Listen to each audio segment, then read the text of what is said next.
Jail में डाला जाता है, कांग्रेस के बही खातों को इनकम टैक्स द्वारा सील कर दिया जाता है, राहुल गांधी जी के जहाज की चेकिंग होती है, पर प्रधानमंत्री जी अमित शाह जी आपके जहाज की चेकिंग नहीं होती। अगर काला धन कहीं किसी को ईमानदारी से पकड़ना हो तो प्रधानमंत्री जी और गृह मंत्री जी के हेलीकॉप्टर की जांच कर दीजिए, देश का काला धन उन्हीं जहाज में आ रहा है। गुवाहाटी का अंदर में राहुल गांधी को बैन किया है, लेकिन आज प्रधानमंत्री मोदी ने गुवाहाटी असम के लोग देख रहे हैं राहुल गांधी जी की भारत जोड़ो न्याय यात्रा को किस तरीके का विरोध यहाँ की जो हेमंत बिस्वा सरकार ने किया, पर असम और गुवाहाटी के लोगों ने मुंह तोड़ जवाब दिया और यात्रा को, भारत जोड़ो न्याय यात्रा को सफल बनाया। उसके लिए असम और गुवाहाटी के लोगों का भारतीय राष्ट्रीय कांग्रेस धन्यवाद और आभार व्यक्त करती है। यहाँ से दिखता है कि अभी भी श्री राहुल गांधी जी, प्रियंका गांधी जी, मल्लिका अर्जुन खड़गे जी, कांग्रेस और इंडिया अलायंस के नेता असम की धरती पर आकर लोगों की, लोकतंत्र की आवाज को उठाना चाहते हैं, लेकिन उन्हें इजाजत नहीं दी जा रही है। प्रधानमंत्री जी, आपकी डबल इंजन की सरकार में आपने अगर 10 साल का अपना रिपोर्ट कार्ड रखा होता तो आज आपको गुवाहाटी की सड़कों पर रोड शो करके हाथ ना लहराना पड़ता। आप जो बात करते हैं युवाओं से, लेकिन आप बात से बच रहे हैं। बैरिकेडिंग बना दी गई है, ऐसा हालात बना दिया गया है कि सिर्फ भाजपा का कार्यकर्ता जो मोदी मोदी करेगा वही वहां तक पहुंच पाएगा, और जो सवाल करेगा बेरोजगार युवा वो वहां तक नहीं पहुंच पाएगा। ये अन्याय के खिलाफ न्याय की लड़ाई है, ये एनडीए के खिलाफ इंडिया की लड़ाई है। जुड़ेगा भारत, जीतेगा इंडिया। जय आसाम।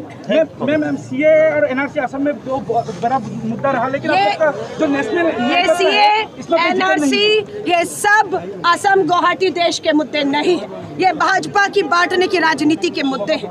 देश का मुद्दा आज भारी बेरोजगारी है, महंगाई है, किसान तरस आत्महत्याएं कर रहा है, उसे कानून, न्यूनतम समर्थन मूल्य कानून नहीं मिल रहा। अग्निपथ भर्ती योजना सेना को कमजोर करने की योजना है। ओल्ड पेंशन स्कीम, पुरानी पेंशन योजना लागू न करना, ये सब देश पे बढ़ता कर्ज का जवाब भाजपा की इन डबल इंजन की सरकार के पास नहीं है। इसलिए इस तरह के मुद्दे जो देश को भटकाने का, बांटने का, नफरत की राजनीति करके कभी जाति कभी धर्मों को इस तरह से मुद्दों से बांटते हैं। सवाल पूछते हैं, आपको अगर यूसीसी, सीएए, एनआरसी लाना था, 10 साल कम पड़ गए, आप 10 साल में वो नहीं कर पाए, लेकिन आज चुनाव के 30 दिन में दोबारा से इन मुद्दों को आप ढूंढकर लोगों में ध्रुवीकरण करके उन्हें भड़का कर आपस में लड़वा कर अपनी राजनीति की सत्ता साधना चाहते हैं। लोग समझदार हो चुके हैं। आज हेमंत बिस्वा हो या मोदी जी डबल इंजन की भाजपा सरकार से 10 साल का हिसाब मांग रहे हैं, लेकिन आप हिसाब नहीं दे रहे। इलेक्टोरल बॉन्ड में किस तरीके से आपने चंदा दो धंधा लो, आपने बेरोजगार युवाओं को रोजगार नहीं दिया, लेकिन अपने पूंजीपति मित्रों से अपने इलेक्टोरल बॉन्ड के माध्यम से काला धन लिया, आपने चंदा लिया, आपने ईडी की रेड डाली, ईडी की रेड खत्म करने के लिए भी आपने चंदा लिया। हम सुप्रीम कोर्ट का आभार व्यक्त करते हैं कि आपने इलेक्टोरल बॉन्ड को खुलासा करके भाजपा को बेनकाब करने का काम किया है। अब जल्द ही सुप्रीम कोर्ट ईवीएम और वीवीपैट की सुनवाई करने जा रही है।